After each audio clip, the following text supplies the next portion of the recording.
let me introduce our panel. We have Mark Sherwood. He is the Senior Director of Emerging Technology in the IT group at Cisco. Brian Walls, NASA Web Video Working Chair. We have Jeff Miller, Digital Communication and Delivery Specialist at Toyota. And Andrea Doan, Manager Employee Communications at GE. Help me welcome our panel. They're here today to share what they've learned so far on how to recommend mix of technologies for events and talk a little bit about the work that they're doing on making their technologies work better together. So I'm going to ask them to each give you a 2-minute introduction so that you can get a nice picture of what their operations do and how they, the types of technologies that they're working on. Mark? I'll actually try and keep this less than 2 minutes. So my name is Mark Sherwood. I work at Cisco Systems, part of the Unified Communications and Video Services IT group. So responsible really for anything audio or video within the company. So it's anything rolling out all of the video endpoints, all the audio endpoints, and then specific to kind of this meeting, anything around video streaming, so VOD or live streaming, anything from audiences of 10 people up to audiences of 100,000 people with varying types of technology in between. Probably from my side, you won't hear an awful lot about a mix of technologies, not surprisingly. Most of what we have internally is Cisco. But I'm happy to share whatever we have, and I'm not here to try and necessarily sell anything, and just let you know what works from our side and I'll tell you honestly what things that haven't worked. Great. Brian? So I'm Brian Walls. I'm from NASA. I've been an engineer with NASA for 26 years now. This year I took a new position as the Deputy Program Manager of the Digital TV program at NASA. The Digital TV program, DTV, was originally instituted to do our analog television infrastructure transition to digital and then on to HD. But last year its scope was expanded to include web video all across the agency. And NASA has 11 different field centers, if you count headquarters in Washington and JPL over in Pasadena. Each of them's a bit of an independent organization. So my main function as the deputy is the Web Video Working Group chairman. And the core of that Web Video Working Group is a representative at each of the 11 centers, plus reps from our CIO and public affairs offices. We have a couple of them out in the audience, actually. So we are working on some standardization, working together. We have a significant diversity of tools that we use across the agency, but we're working on coming together to some standards to better share and cut costs. Prior to this job, I was the lead engineer for streaming at Marshall Space Flight Center in Huntsville, so I've got a bit of an overview as well as a bit more specific into the technology in that one place. Cool. Awesome. Thank you. Jeff? Morning. I'm Jeff Miller. I am a contractor at Toyota Motor Sales, based out of our headquarters in Torrance. It's about 20 miles south of here. I work at the Video Production Center, which is in the Corporate Communications Division. And I was hired in 2007 to run the existing satellite network. Toyota had this network that had existed for about 20 years, and I didn't have any satellite network experience under my belt, but I had a background in film and video. So I took the position, and about 2 years after I started it, we decided that we would start looking at different alternatives. Wasn't quite giving us what we wanted as far as the live broadcast and that kind of thing. So about 18 months ago, we developed a team that did some research on streaming media vendors and eventually contracted with Accordant Technologies, which is now owned by Polycom. And then a year ago, almost to the day from today, we had our first live webcast on the new system to our headquarters associates, about 4,000 or so. Since then, over this last year, we've grown quite a bit. In addition to our internal system, just webcasting to our headquarters associates, we've expanded that to reach about 35 of our field offices, so we can reach them live. and then we're planning to do about another 40 or so in the next 6 months. So it's constantly growing. In addition, we've implemented a cloud-based instance of our system to reach the public and the media outlets, as well as in August we started a dealer network, so we can deliver content to our 235 of our Lexus dealers. The project's called Lexus TV, and currently it's only delivering back-of-house associate-type content, training, that kind of thing. But the plan is to create a customer-facing version in the next year or so. So we're excited about that as well. Overall, it's been an exciting year. I have learned a lot. By no means am I an expert in this. Probably to many of you, I'm sort of a noob because I've only been here for about a year. But anyways, we've learned a lot, and if I could share any of that with any of you today, that'd be great. So thanks for having me. The noobs have a great way of looking at things differently, so we're looking forward to that. Andrea. Yeah, so you may be new, but I probably have the least amount of technology background per se. I'm Andrea Doan. I'm part of the corporate communications team at GE Corporate, based in Connecticut. Most people, I probably suspect, will know GE. I think we definitely have the luck of that side. We have 300,000 employees around the world in more than 100 locations. And so when we talk about communications to them, there's definitely an emphasis on technology. But what could be unique to probably our perspective and could be a good thing is that it can never be all about technology. So about half of our employees are not in front of a computer. Those that are in front of a computer, there's very little control over what they have. So sometimes we have challenging situations that we need to overcome for, and sometimes they're not challenging, like things like they just don't have speakers. But when you talk about volume of 300,000 around the world, it definitely provides both challenges and opportunities from a technology perspective. I don't think we have a unique solution, but I'm happy to share any stories that any of our experiences that we have. That's what we're looking for. It'll be great. So you've heard an interesting mix of technologies and some not, and just some needs assessments of how we're going to tackle a problem, and that's what we want to get at today. So let's start with the client conversation. They get the call. We've scheduled a town hall, and we want everybody in the world to see it. So each of you panelists, give us some advice on how you guide the conversation to get at what you need to know to recommend a solution. And I'm going to start with Brian. Well, I'd start out with 3 basic questions. 1 is, where is the event going to be held? 2 is, who is your target audience? And 3 is, how does your funding look? So for the first one, where the event is held, we basically have 3 different possibilities there. NASA has a rich video background in traditional video, so almost every center either has or has access to professional videographers. And we have an infrastructure there. Usually there's a studio, there's somewhere you can go to do a press event. Usually there's a big auditorium. If you're in one of those locations, you can tie directly into our studio. Normally it's HD going straight to a switcher, and we can do the encode from the studio. So if you're in that case, that's the easiest for us. Next, if you're on our internal network, you may be out somewhere else, but you're still on our internal LAN on one of our centers. That's pretty easy because we can get out there, we can do the encode in place, and go out. That's pretty easy. Next one is anywhere else. If you're outside, it's harder. That's a whole different thing you have to look at. How do we get back? How do we get back through our firewalls to us? We can certainly do that, but I'm going to have to hook the user up with somebody. Maybe we'll do a satellite truck.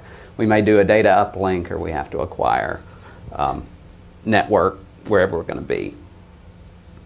Who is your target audience? If it's everybody in the world, we're actually pretty good at that because we have NASA TV has 3 channels that are constantly streaming out through www.nasa.gov.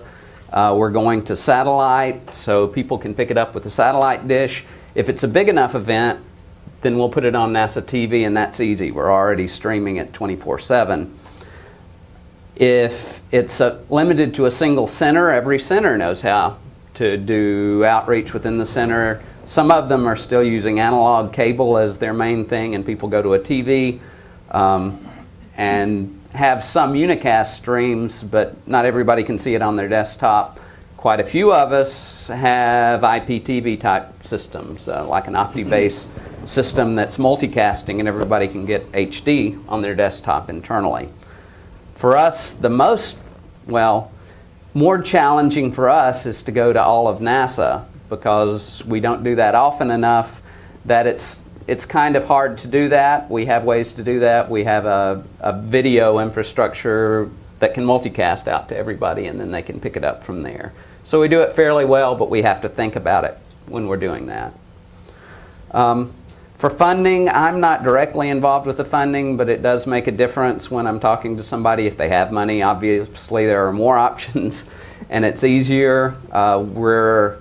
We have some infrastructure capability, but it's really being trimmed down. In my 26 years at NASA, I've never seen it as tight as, it's really tough. The infrastructure especially, all of that is the first place you're going to cut, and it's the second and third, and we're into the fourth or fifth now. So that has really been tight. And one of the struggles that we have, I'll mention with the money, is that often, even if we're doing an infrastructure thing, what we don't have built-in infrastructure for is doing captioning, which is a legal requirement on the government. So almost always we're going out of house for that. And if we can say, okay, we can do this event for you, but you're going to have to pay X amount for us to pull this in. That has been a struggle for us that we're trying to figure out how to make easier. Great. Thank you, Brian. Jeff, we've got where, who, and how's your wallet, or what's in your wallet, right? Mm-hmm. And then talking about blended solutions and all that. Talk some more about blended solutions and how you talk with your customers about, sure. How you're going to cover the event. Yeah. We do, my first question always is, who is the audience and who are we delivering to, because it tells me a lot about what sort of, what system I'm putting it on, if it's internal or external, or sometimes both. It tells me what sort of format. If we're delivering to Lexus.com or Toyota.com, I know that's a flash stream. If it's internal, our IS guys don't care for flash, so we do WMV internal. I also handle the production management and the project stuff at Toyota. So I start thinking about the production requirements. Is this a 2-camera shoot? Is this a, do I need a live switch? How much engineering support? That kind of stuff. And then also tells me which sort of internal or external departments I need to work with. If I need to work with the marketing team, or if it's a Toyota.com event, do I need to deal with the agency, and who do I need to engage with? And then we move by some of the other who, what, where, when type things.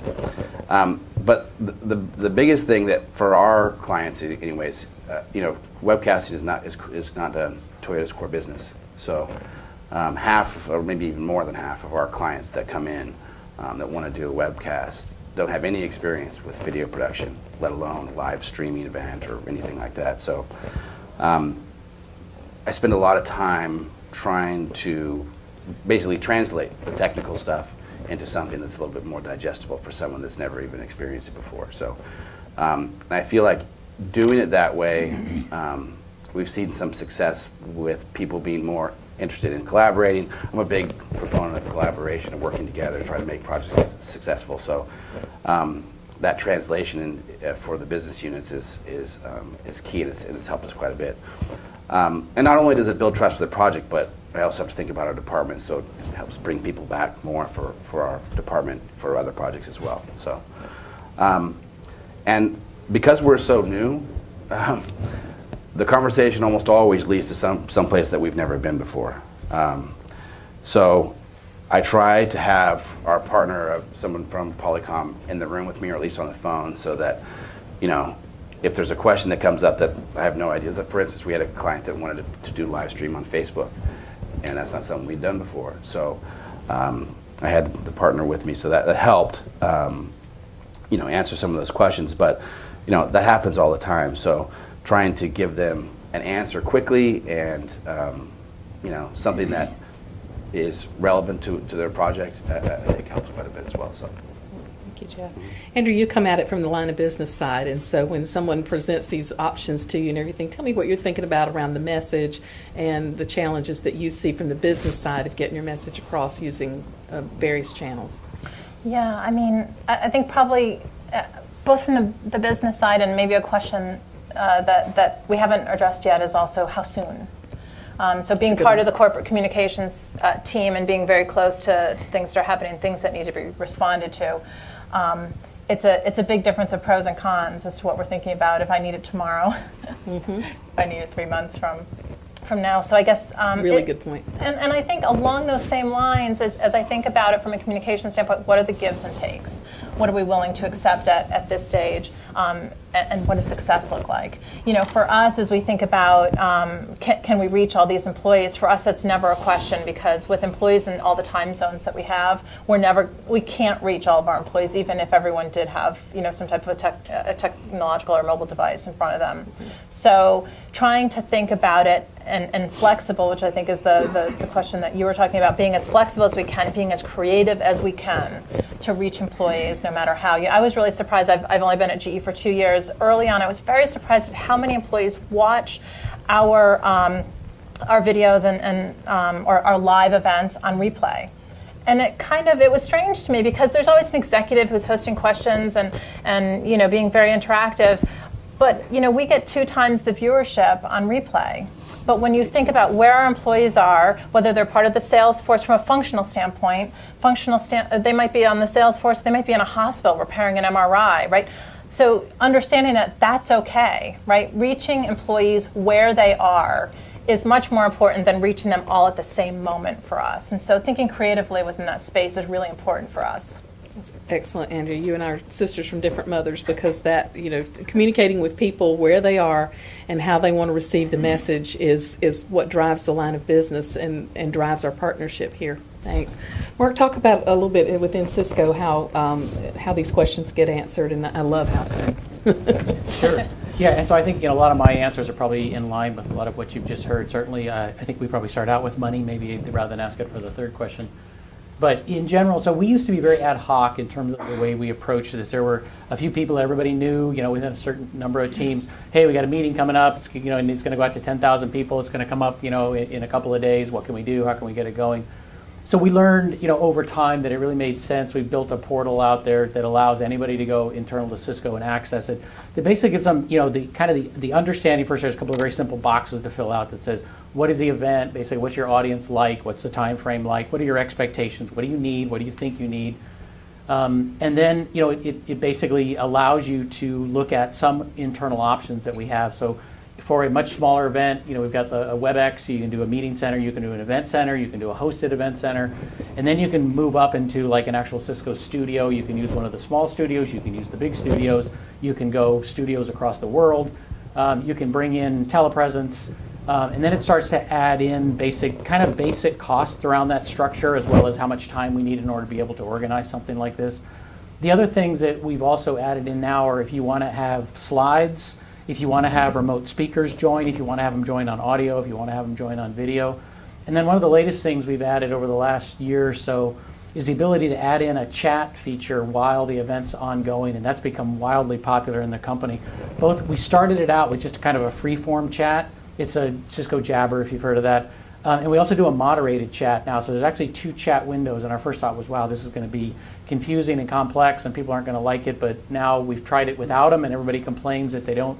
Some people love the moderated one, and that's basically where you've got maybe a set of people that are actually running the event. Maybe you've got a business unit, or you've got a set of executives out there answering questions that maybe the speakers or the presenters aren't. And then there's the unmoderated chat, which is just people saying, hey, that was a great point, or wow, that guy's suit looks bad, or whatever. So people are pretty open. But it tends to get the audience much more engaged instead of sitting out there, you know, kind of just dull, you know, watching a recording or watching a live stream. You actually have people participating. They get feedback from friends, from partners, whatever, throughout the company to be able to say, hey, you know, when is that date? I didn't hear him announce the date. Well, we heard this date's going to slip, or we heard this one's right on time. So both of those, I'd say, is probably equally popular, but that's something where everybody wants it now. So that's kind of been a big change, I guess, in what we've seen over the last probably 6 to 9 months of the popularity of having that chat feature along with the live streaming concepts. Excellent. Mark, thanks for getting us kind of moving toward the technology itself. What I'd like to do now is dig a little deeper into engaging technology partners.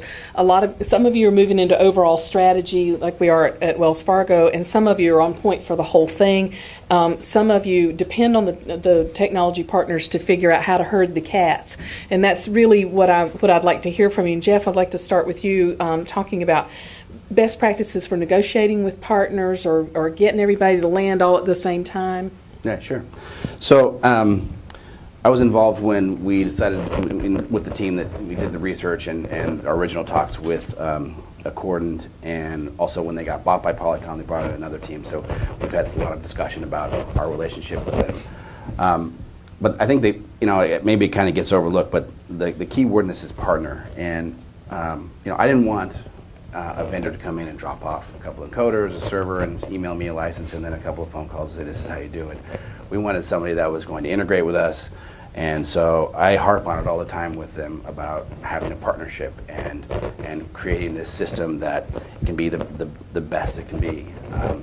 We've done a lot in the last year, but we have a long way to go, and so we have to count on them being that partner to tell us what the best practices are. They're maybe more in touch with some of the technology advancements and that kind of stuff than we are. But if there's something that they're doing that maybe won't work with us, to be honest with us about, hey, this is not going to work for you, but we have another option. That kind of thing. So, to me, it's really about partners, and I'm not buying a cell phone from them. I'm buying a system that thousands of our associates count on for it to just work, and they look at me and my team to make that happen. So having that support from Accordant is Polycom now is a big deal to us. So it's huge. Yeah, it's huge. Yeah. So Andrea, she does talk a little bit about technology. She does have an example here. Talk a little bit about how this particular technology, this is a virtual town hall kind of thing, and Wells Fargo is looking at it too. I think there's a lot of interest in the enterprise right now around this. Yeah, and this is a particular example that I brought. This is certainly a little bit more of an expertise around this, but we had a challenge. We have a global day of health. If any of you work in manufacturing facilities, you know about stand downs for safety. Well, we do a stand down for health at GE, and on a typical year, this was the second one that we did. What we try to do is we find a global program that unites our employees together, that really supports local on-the-ground activities. And so we choose a day throughout the year, and on the ground, what you have are sites that are doing things like fitness education and awareness around stress management. And there's a very broad range of topics that they'll cover, all very hands-on on the site. Some of them go hog wild. They take a week. But at a minimum, we ask sites to take a couple hours. But we always want employees to feel as though they're part of their site activity, but they're part of the larger GE. When you have 300,000 employees, sometimes they feel as though they're not connected to the whole. And so we were looking for a solution this year. And I talked a little bit about the global challenge that we have, but we wanted to show the uniqueness of this program. Every country is unique when you think about something like health, because it's so personal. And so we had this concept. It was we called it Health Ahead Around the World, and thinking about the time zones, the concept was to take a certain segment of programming in different countries and move around the world in 24 hours and allow them to own their space with videos. And here you see, I think we're in the English site right now, you'll see videos in the native language on the right. The videos would start to play in that center screen. And then we'd have local experts who would host chats on the bottom. I think this gets right to the point that you were talking about earlier, the social layer, and how that comes about. And so we sought partners outside of GE, and this was designed by our colleagues at BB Clark and Myler, who are with us. We also have internal IT experts. We have internal networking experts, and what we seek for in a partner, which is very much like you, is someone who kind of comes in, sits with us, and they're our partners side by side. We this was amazing. What amazed us about this particular day was the amount. We didn't have as many people joining as we had expected. I think it was like in the 10 or 20,000 employees who joined, but those who joined were highly engaged. They were chatting, they were liking things, they were watching videos. On average, they watched gosh, I forgot what the number was. I think it was between 3 and 4 videos per employee who joined. And so we were pretty excited about this. You can see the flags up on the top. That's how you moved around the country. Each country had its own space. It was fully translated, which was, in part a little bit of a nightmare. I'm sure, my colleagues could understand that. And we also obviously had very strong partners in the countries themselves, because they were helping us with the translations and the videos and really bringing the elements together. But it worked for us, and so much so that it's definitely a model that we're thinking about, either for a general town hall, and actually we're working with our colleagues at BB as well on a possible town hall project that we're thinking of to bring more employees into this space, to learn, to be with an executive, and then to chat and have a conversation. Awesome, good. Mark, you're the king of integration over there. That's the thing that you guys think about when you see something like this, or a new idea that your line of business comes to, some line of business comes to you. How do you integrate it within the unique situation that you have? Yeah, so I think one of the challenges we have is that from a Cisco on Cisco perspective, which is this internal goal that we're basically running all the products before they're actually sold, so we're running them in our own networks. Is that we have that saying that says we're kind of trying to change the tires while the car's driving down the road. It says we're trying to provide these services, but at the same time, we get pushed from all the business units and the technology groups to go, I've got new cool stuff and you should roll it out. And just because no customer's ready to take it yet, because it's not FCS, first customer shipped yet, it doesn't matter. You guys should take it and start running it, because we really want to get your feedback. So we're kind of always on the edge of trying to stay as current as we can with the technology that's released inside the company, and yet still provide hopefully a consistent positive user experience for all the events that we run. So from a partnering standpoint, we do a lot of this stuff internally, as you probably would guess. We have partnered with some other outside companies for some much broader events. We do a yearly strategic leadership offsite. We also do a global sales meeting. There's probably 25,000 salespeople at Cisco. So those things, we're slowly bringing those all in-house, because we realize that we really have all the technology, and by this time a lot of the know-how to be able to run this on some of our own platforms. So I'd say that's been a big push internally, is to say we want to be able to continue to have those kinds of platforms so that we can drive it as an internal team instead of having to continue to go and leverage outside. But for us, it's always trying to push. If we hear a request that isn't in line, and that's almost how we got started with the concept of the chat features. We started to have some requests around, obviously, the impact on the social networking that says it really adds so much to the session when people are really involved, and it's so different from being in a live session where you're physically there and maybe you had to travel to get there and you're motivated and you have networking in the evening and everything. When you're watching a live video event, right, you tend to, right, what's happened, right? You're back to your mobile phone, right? You're back to your email, whatever. You get distracted pretty easily, because we all do, right? We're all trying to multitask, say we're going to pay attention to this, but I'm also going to do email at the same time. The good thing about the chat sessions for us is they really do keep people more engaged, and we get a lot more comments back saying, we're trying to kind of marry the technology, but also the human side of it. It isn't just about the technology. Obviously, having that technology work and be reliable is a big part of it. But without that kind of human connection and interaction, which some of those social media tools bring along, that's really what's added the advantage there.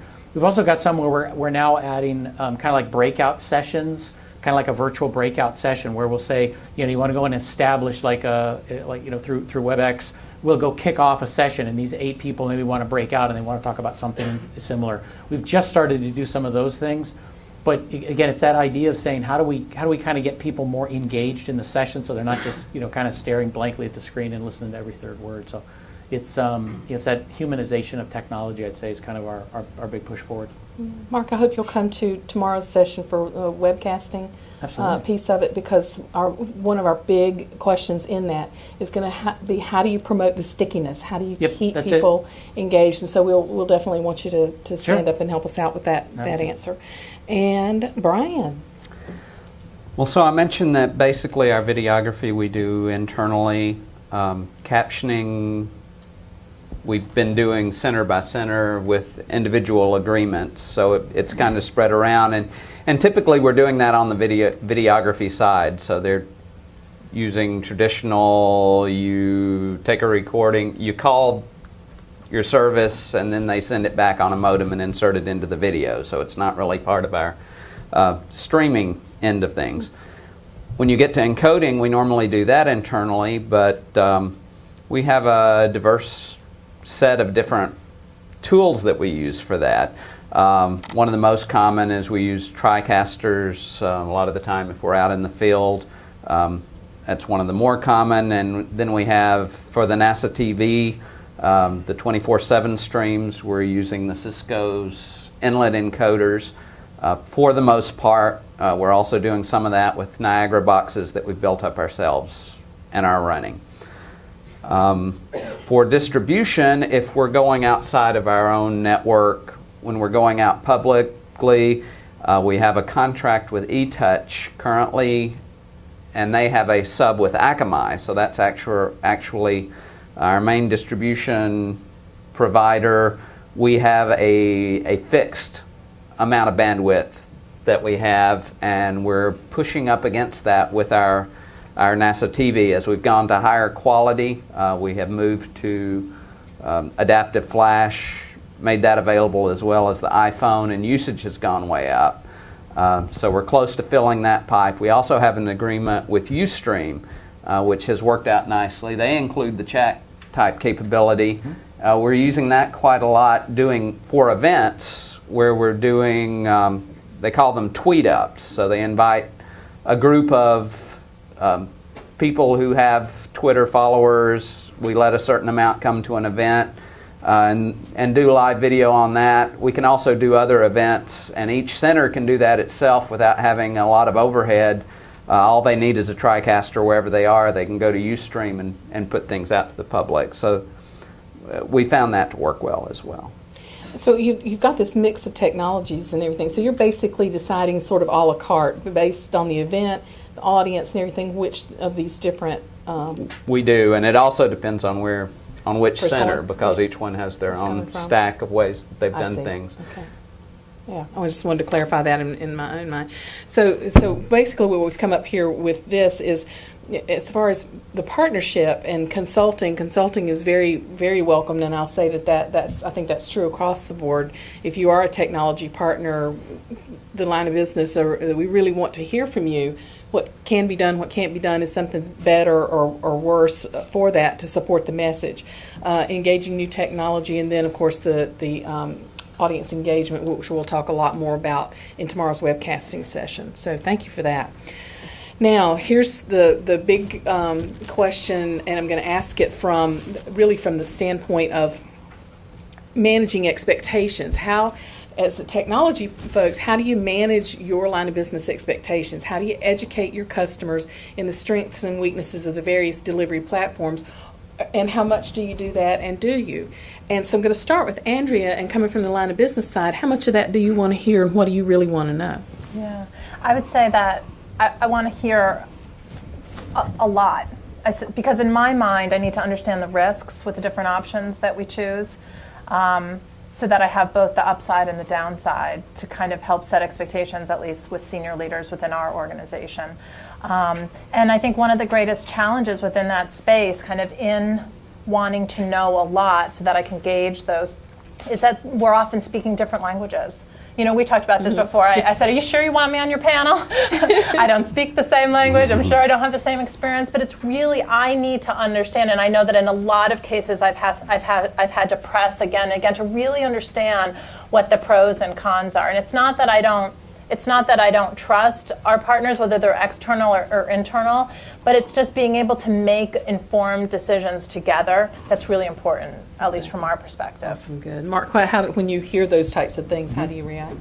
Well, so from an IT perspective, we are, I'll admit, we're geeks to the core, right? I'd love to just spend the whole day talking about the technology, but it really comes down to, are you meeting the expectations that the customer has? So again, like I explained, we have a portal now that we've developed over time, kind of to give people a basic understanding. Here's kind of what you get with each one of these. Which one do you think is right for you? Then we have an opportunity, they go off and there's an email alias where they can go and have a discussion with, we'll assign a program manager, especially at some of these broader events. But really from us, it's really trying to understand the core. Sometimes what they ask for is in slightly different than what they really want. So it's trying to piece that together to really understand what are their expectations. Because it may have come across great in my mind, but if it didn't meet their expectations, then in general it's kind of a failure. So I would say getting as much information, and probably in a lot of these bigger events, is really sitting down with the end consumer to say, here's exactly how we're going to do it. We'll do a basic mock-up. We'll maybe walk them through, help them understand where this, what the studio view is going to be like, what they're going to experience. We have some demos so they can actually experience it from a user perspective to say, yes, that's what I want, or wow, that seems like what I want, but that's pretty expensive and we don't have a budget like that. So we have a pretty broad range from, again, relative, very, very cheap, I would say, less than $1,000 for even a medium-sized event, up to tens to hundreds of thousands of dollars for these things that may go on for 3 or 4 days. Big live event, broadcasting from a number of areas, telepresence involved, all the rest of the pieces. But I'd say the really locking in kind of the what the user is really expecting out of this is the key to being, for us, being able to have successful events, and getting that information out to them to be able to show them the options. And again, it was somewhat informal before. Since we've got to the stage where it's pretty well documented out there, it's gotten through a lot of challenge that we faced early on when the customer would say, wait a minute, that's not what Steve said. Steve said I could have this, and go, okay, well, we'll have to live up to that for now, but documenting has gone a long way for us.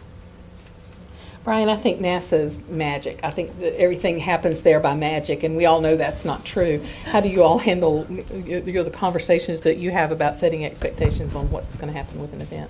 I think a lot of the expectations are that what the customers have seen before, they expect that to work, but then of course they're also seeing Facebook and YouTube and are building expectations on that. So there's kind of a negotiation on getting to what's actually going to work. A lot of it depends on where you are, the things that I mentioned before, where are you coming from and where are you going to, and what we have available in those places. So there's sort of an organic communication that's going on there. Mm-hmm. And Jeff, what would you add to that? Well, I think I touched on it a little bit earlier, but a lot of our clients don't really understand the video production process, so kind of doing some of the stuff that Mark was talking about, kind of explaining and going through the process and getting into like a user-friendly mode so that they get it. So I think using that as a base, but and then I think the other thing is that, for us anyways, we have to be aware of our limitations and be okay with saying, no, I can't do that at this point, but we can do it maybe in 6 months, or we'll work on it, or that kind of thing. I find that having that sort of honest relationship with our clients and telling them, hey, I'd love to be able to do this for you today, but I can't do it. It'll be a couple months or whatever, or we'll try, that kind of thing, really, sets the bar. For me, I've always rather under-promise and over-deliver than the other way around. It's that never works for me. So. The other thing is that at Toyota, and this may be a little bit corny, but there's a principle at Toyota called Kaizen, which is loosely translated to constant improvement. So everybody's aware of it in our culture, and so we're constantly trying to improve our system, and we kind of go with that explanation as well, and it actually gets a lot of traction with our clients. So. Yeah, that's a really good point, because I venture to guess that most of the technology partners that are here or around, they choke on no or not yet. They just can't say it. They just want to find some kind of way, and sometimes that really leads you down the wrong road. Yeah. And as the line of business partners, we have to say, it's really okay. Yeah. We really want to know what we can do and what we can't do, because that's the worst thing you can do is have somebody think, oh, well, this thing's magic. Yeah. I'd much rather tell them no and that we're going to work on it than tell them yes and have something fail. So. Yeah. Thanks. So we've done the event. We have settled kind of everything down, and so I'm interested in what kind of post-mortem or follow-ups do you conduct after an event to gather your successes, lessons learned, and improvement opportunities? Do you have any kind of sort of special way at getting at that, and then how do you share it back with your partners? And we'll start with Mark. Yeah, first we don't call them post-mortem because it sounds like somebody died. It's old TV term, and sometimes people did. So we call them post-event reviews. We actually do them for every single event, and it sounds boring and stupid, but it's one of those things that we've learned over time that even a small event, right? You've still got somebody who had expectations for an event, and they paid money for it, and they want to make sure their voice is heard. So We have some informal ways, right, where we'll basically just go and have a discussion if it's a fairly small event with people that we put it on with. For the larger events, it's actually a pretty sophisticated survey response that goes out on our sales meeting that goes on this, we call it GSX, the Global Sales Experience. And those are surveys that go out to everybody, and we actually do some focus groups, right? We poll some people who are typically, with salespeople, sometimes it's not hard to find ones who are very vocal and want to share their opinions. So we tend to go out and have those kinds of meetings, get that. On some of those, we actually bundle up a review deck, and then that gets sent out to kind of the broader audience. So we spend a lot of time going through there, and then we review it internally, right, with no external kind of customers or clients involved, to make sure we get an opportunity to look back and say, okay, well, what messed up, what almost messed up, right? That's the biggest thing for us is, we have, a lot of times it seems like the team, they've done a superior job in fighting fires and putting them out so that the customers, the clients can't actually see them, but we see them. And I'm thinking, this we may not have caught that fire, in 6 times out of 10. So it's really trying to understand what it is that either went wrong or that we covered for, or whatever it was that was about to go wrong, that we were able to get a lid on and say, next time we really got to get our arms around some of these things. So, and for us, a lot of that, it's been some of the partners that we've struggled with. It's not because they're a bad company or they're stupid or anything. It's just the fact that anytime there's new groups involved where you're trying to integrate them, that's part of the job. It's not just putting the event on, but integrating with a number of partners. And I think, when you have the partners, it goes up geometrically, right? One partner has one problem, you get 2 partners, you got 4 problems. So the integration piece, I think, is a lot of the magic in there. So again, one of the reasons why we're pulling a lot of this in-house. But yeah, I'd say that the most of the work is done on either side almost. We've got most of the infrastructure in place. It's getting an understanding of what the client really wants, and then understanding, did we meet their expectations? Do they feel that this was a good experience for them? Brian? I think for us, often if it goes okay, we're directly on to the next, working the next job. We don't have a terribly cohesive, we don't have any process that's specifically for streaming across the agency. There's different, quality for who's doing the work. I think that's something that we could probably improve on to learn more.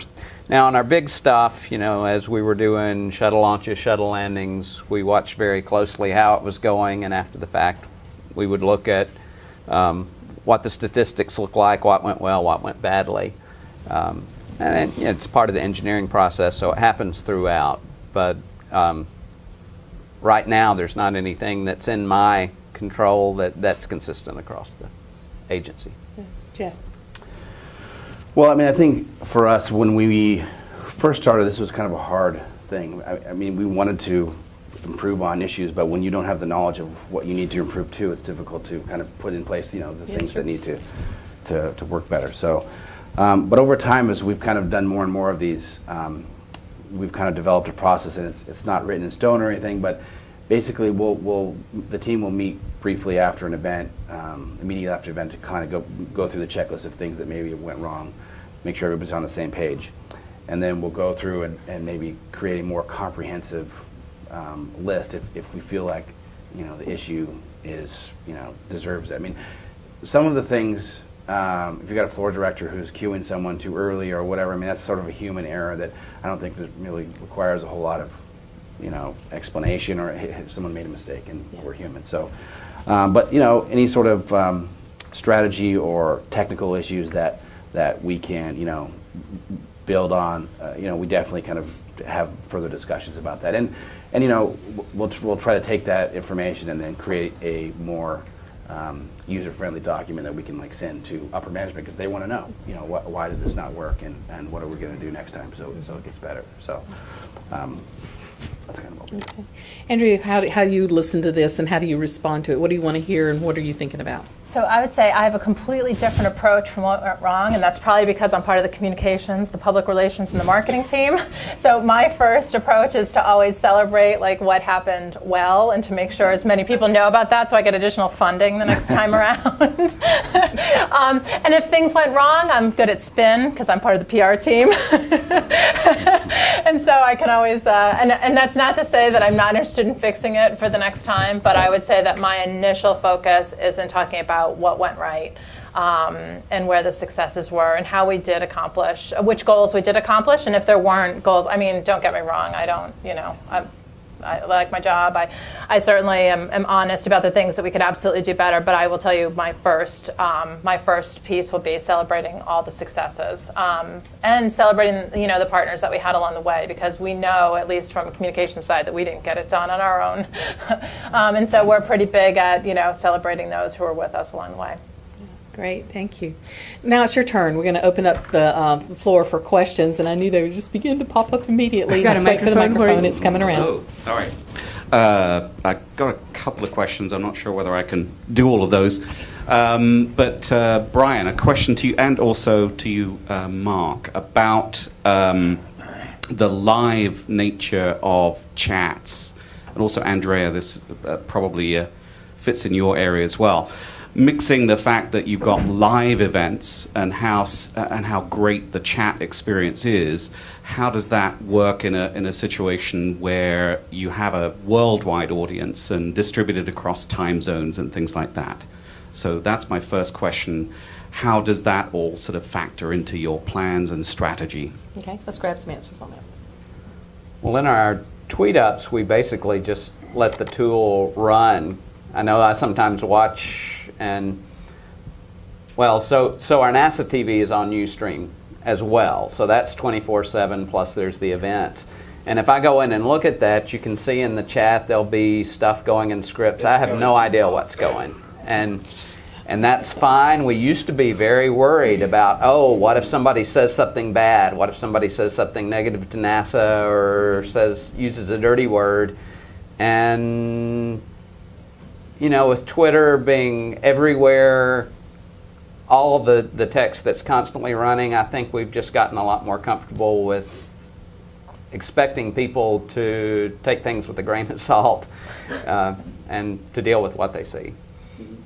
Yeah, I would say ours is probably pretty close, right? There's always some general fear that somebody's going to say, effectively something inappropriate. But the thing is, we all think inappropriate things at times, right? And sometimes that's what's great about social media, is it just gets the truth out. People are sometimes brutally honest on that. I mean, I think they've been professional but honest, and I think that's good. I mean, I think it's good for companies. This is just my opinion, right? And kind of the culture at Cisco. We have to question what we're doing. Are we doing the right things, right? If the general population is saying, I don't think that's the right path for the company, right? In my mind, they have that right to be able to make that kind of a statement. The other question you said about the different time zones, a lot of the larger meetings will do two of them, so like 2 sessions at 2 different times. One session, it's painful in San Jose, because it may be at 10 o'clock at night, but if this is once a quarter or once every 6 months, not a big deal. Because if you're watching a VOD, you're not going to get that chat capability, and then we feel like we've left out half of our company. So it's kind of a all hands on deck that says, we're going to put in one big full day and we're going to do 2 sessions. And we're going to get that chat. We're going to have people moderate. Again, we tend to have the 2 kinds of moderated and the unmoderated chats, but at least have those people available so that everybody can get that kind of an experience instead of just saying, "Hey, just in the U.S. Sorry for everybody who's on a different time zone." Yeah, the only thing that I would add is the particular example that I showed you, we had designated time zones around the world, but as we're thinking about the town hall that I was talking about in the first quarter of next year, we are planning that 2 time zones. So if you can target 8 o'clock in the morning and 8 o'clock at night, we can get a large percentage of our global population at that same time. I would say, though, from that moderated discussion, from our perspective, we're a little bit more reserved, and we're not at all opposed to the why are you doing that question.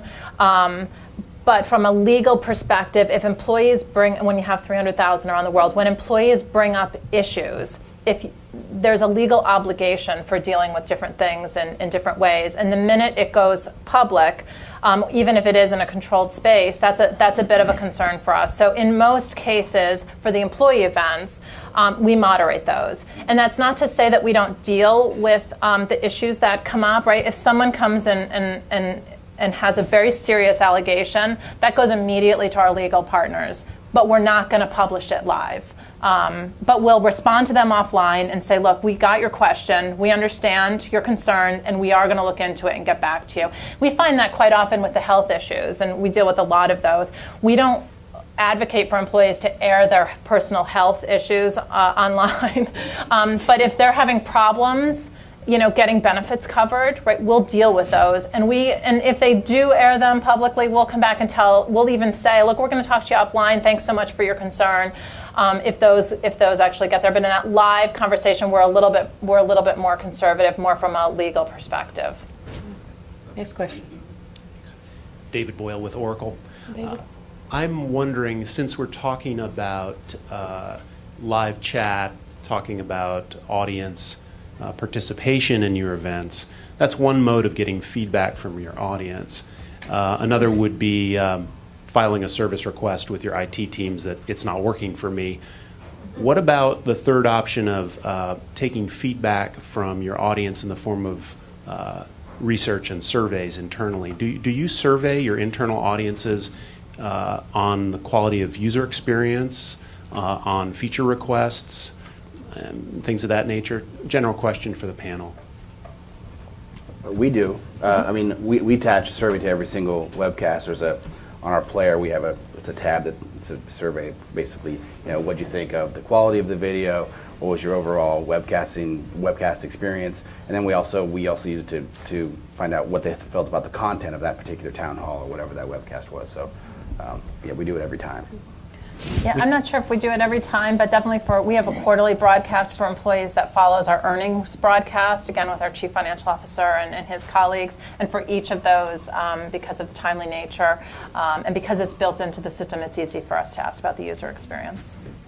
We do the same, and we're pretty strict, I'd say, in terms of the surveys and how they go out. We get, you probably get maybe 15% of the responses back, but at least gives you feedback. It's always trying to push to say, how are we going to try and make this better? We did notice early on when we started these, and also when we started some of the chat feature, that if at the beginning people are experiencing a lot of technical issues, I'm on this browser and I'm on wireless and I'm at my house and I'm at a Starbucks, whatever, and I can't get it, the more of those chats that go out, right, people lose interest in, they're not actually listening to the content. You're more worried about what your problem is. I can't get the session, I can't see it, the lip sync is off, I'm not seeing the slides, whatever it turns out to be. So that what we love to see is when the initial chats start coming and people start saying, you know what, I don't know if that product's actually going to be on time. And they go, yes, they're starting to worry about the content. They're not worrying about the actual production of the event itself. So the faster that we can get people thinking about the content means that they're having an experience where they're starting to forget again about that technology. Technology is somehow delivering this experience to you. If you're watching the content, you're in that meeting, right? You're paying attention to what those people are saying. You're not thinking, wow, I'm 10,000 miles away. That's what our goal is, right? Have them feel like they're sitting in that room with that presenter and that they're experiencing it. So the faster that we can get through any of the technical problems that people have, and part of it is, browsers, various versions of browsers. We're always chasing down something with that, right? Some different operating system somewhere that somebody's released that has some different browser on it. It's also a challenge. Right. And ours varies by the different service providers. They all have metrics that they're meeting, so it's not typically rolled up in one place, but we do have metrics and ways for people to feedback. More questions? There's a couple up here. Yeah, go here first, and then you'll be next. How you doing? Great. Antoine Holmes with Disney ABC TV. How do you guys restrict playback from different locations other than your target location? So playback restriction? No restrictions from our side. There's no restriction to playback. So with the application content networking Do you mean system, how do they keep the content confidential within the firewall? We're getting ready to do our town hall next month, and we're looking at some different avenues as well. And in the past we've done refer-based security. So I just want to see how you guys are doing it. Except for effectively we all sign a code of business conduct that says it's got to be 35 pages probably, right? It says these are you will not do don't be stupid, don't do things you shouldn't do, kind of thing. There's some obviously more specific things in there that the lawyers have created around it, but there's nothing physical that would actually stop somebody from uploading something into YouTube if they wanted to. So, and that may be different. A lot of you out there, depending on what companies you're with. Again, Cisco's a Silicon Valley-based company. It doesn't tend to be very pedantic in terms of saying you will do this or you won't do this. It's a little bit more open, so it may or may not, be relative to some of the companies that you all are with. Yeah, NASA's definitely all about security and protecting IP. And I'm not launching rockets, so I want them to be that way, right? So I'm all for NASA to be like that. So I mean, in our case, certainly people are trained. Don't take a copy of this and upload it, and they know what's going to happen if they do. It's not a good outcome, and we don't have a lot of problems with that sort of thing. So mostly, if we don't want somebody to get to video, we prevent it at an IT level. They just can't get to the computer that it's on, or if they do, they have to log in. All of our people have credentials, and so we've got very good control on that. Well, we do it in a couple of ways. I mean, we can lock down based on Active Directory groups that are created, internally. So we can kind of direct the traffic where that, who's allowed to watch and that kind of thing. But for like general things for our town hall meetings, there's no way for them to download the video, at least not an easy way for them to download the video to their desktop and then send it up. But we tell everyone that there's no possible way for us to stop someone from recording it with their phone and putting it up. It goes back to that managed expectations thing. We just have to let, nothing is completely secure. And so that's kind of the way we handle it. I mean, if there are things that are said during the town hall that may concern someone legal or whatever, before we put it up on demand, we may do some editing and cut that stuff out, and cut that part out, and then post it again. But that's kind of how we handle it. Our approach is fairly similar. It's pretty difficult for people to download and then upload in the systems that we have, again, from a non-technical person. But we also have a pretty open and honest kind of code of conduct that, that people sign as well, similar to Cisco. So I would say both of those make us feel pretty comfortable. And I would probably add that from a communication standpoint, in general, we treat anything that we say internally as if it will be external someday, and that, at least from a communications perspective, helps us deal with those. Not to say that we haven't, cut videos, I'm sure, to kind of reduce risk, but our employees are pretty vocal, either inside the firewalls or out, and so we always make the assumption that what we say internally could go external, and we prepare for any risks associated with that. So. Anytime your content goes to video, yeah, you have to assume that. Yeah. You just have to. Yeah, and it's not even necessarily circulating the video. Employees talk. I mean, so many people know GE employees, so it's not hard for even reporters or journalists, to get in touch. We have relationships there that we hope, they'll call us first. But managing that side is really important to us. Question back here.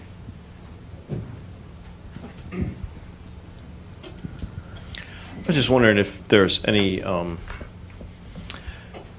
We handle communication within my company. I work for a real estate development company, and we handle communication. It's kind of like in two stages. One aspect is internally to employee communications, and the other one is externally to an outside audience. And I was just wondering if you guys have any words of wisdom of absolute do's versus don'ts of handling either internally to employees or externally to outside clients, I guess.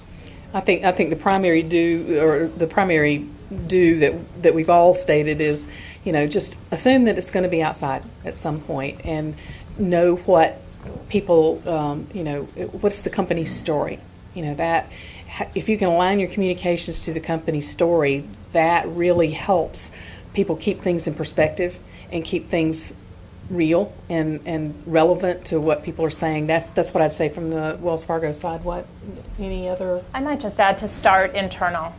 I mean, we find that you'll gain a lot of ground by having the conversation internally, even if you are expecting it to go external.